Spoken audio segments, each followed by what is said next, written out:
Dryall. He is a presenting partner for this conference and the founding director of the Nikola Tesla Unite Limited Foundation.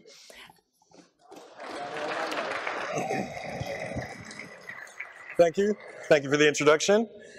As you heard, my name is Stephen Dryall, and I'm here to talk to you today about tokens, forks, cryptocurrencies, and do you know how to evaluate them?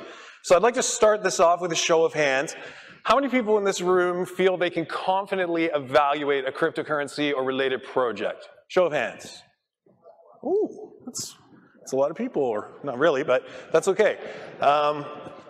What I'm here today to share with you is a method, I don't have a clicker, is a method, a framework that you can basically all use to evaluate any cryptocurrency related project, any token-based project, forks, all that kind of stuff. And this is basically, there's the clicker. Okay. This is information that we've gathered through our involvement over a number of years now, being either directly involved with the creation of a number of different cryptocurrency-related projects. This is also the result of our studying literally hundreds of cryptocurrency projects. This is essentially a bunch of information that we've gathered, and this is how things are. So, a cryptocurrency is based on three things: technology, community, and liquidity. These are the mandatory requirements. This is what a cryptocurrency is all about. It's not any one of these things, it's all three of these things. And I'm going to show you how we know this and why we know this to be true. In order to understand how this is the case, we need to look at a complete cryptocurrency ecosystem and what a viable ecosystem looks like. These are the quintessential cryptocurrency elements for any cryptocurrency that exists today, that started and is still viable, still self-sustaining. As you can see, most cryptocurrencies will start off with a white paper and or some source code. Maybe even those things might be combined or related at the offset. Eventually what happens is all of these things get built out. In the middle of this is a viable cryptocurrency. That cryptocurrency is surrounded by all of these elements. All of these elements are required. All of these elements have been shown to be required for any viable cryptocurrency system or ecosystem or economy. Bitcoin has all of these things and many of these things, multiple of these things. Any of the big cryptocurrencies that you look at, whether it be Ethereum, Litecoin, go down the list, any of the top cryptocurrencies have a very robust and diverse portfolio of all of these elements.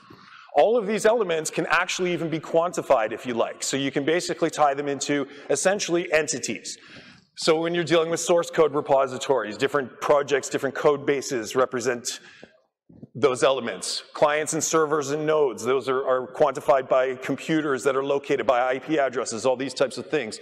You can quantify articles very easily. Evangelism relates to people, PR, etc. Even exchanges, merchants, you can quantify how many exchanges a coin is listed on, and that'll give you an indicator of how popular, how viable it is, etc. Same with merchants. When you look at how many people accept a currency or a cryptocurrency in exchange for goods and services, this gives you an indicator of viability. And any successful cryptocurrency, any viable, self-sustaining cryptocurrency has all of these things. All of these things can essentially be broken down into 6 categories. You can see what now these categories, they're loose categories. Some of the elements can cross over or overlap, but for the most part, these are distinct categories that describe all of the elements that are required for a cryptocurrency to be viable. 6 categories. So user experience, it's basically your front end, your front-facing side of things. That's how people interact with the cryptocurrency and do things. Again, those things can cross over. You know, the user experience potentially relates to clients, but it could also, you know, it's Block Explorer, merchants, and all that. But it's a distinct category. Documentation is pretty clear. That covers white papers, articles. Basically, if it's written down, that's our documentation category. Awareness is also about education. So this is basically getting people to know about what we're dealing with in our cryptocurrency ecosystem. Conversion, also redemption. This is our ability to convert the cryptocurrency in the economy that we're talking about into something else. So whether that be another type of currency, another type of national fiat currency, or whether that be for products and services, again, all of these things are required and mandatory for a cryptocurrency ecosystem to be viable. APIs and Block Explorer, those things tie in. Those are on the integration side of things, which again, those aren't necessarily front-facing. Those aren't necessarily related to conversion or documentation awareness, but we do need to be able to tie things together. That gives us our integration category. And then finally, we have our network category, which is behind the scenes. Those are the nodes and all the other fun stuff that basically makes the guts of the cryptocurrency ecosystem work, but aren't necessarily front-facing, aren't necessarily directly dealing with people, etc. So from here, now we can basically take a look at these 6 categories that cover all of our quintessential elements. These 6 categories are break into 3 distinct groups: technology, community, and liquidity. These are very important. These are the 3 distinct groups. This is what makes a cryptocurrency viable. This is what a cryptocurrency is all about. This is what we call the 3 pillars of a viable digital money ecosystem. They're illustrated this way so that you can see all of the pillars are independent, but they're interrelated, and they're important, and they're all equal contributors. No one thing is greater than any of the other 3. It is the viability and the value of a cryptocurrency that occurs at the intersection of these 3 things. This gives you a framework. This gives you a method, an easy, quick way to assess whether or not a cryptocurrency is viable, a fork, a token, a blockchain project. It does not matter. All of the things in the quintessential elements are required for that to be viable. All of those things ultimately fall under the 3 pillars.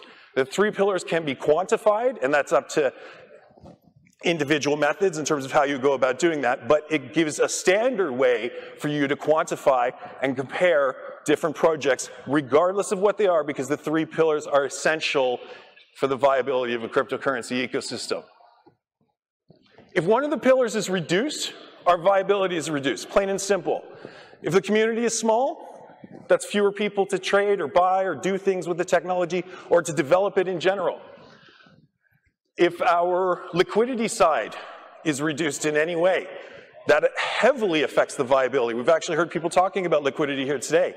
And if you cannot trade the token or the currency for something else, whether it be other currencies or merchant services or anything else, the viability is very, very limited. And same thing with the technology pillar as well. It's applicable to all of the pillars.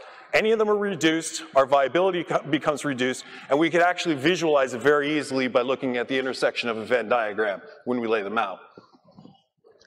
If a pillar is missing, it's not viable. That's it, plain and simple. It's obvious on the technology side of things. There's no technology, there's no cryptocurrency. It's very simple.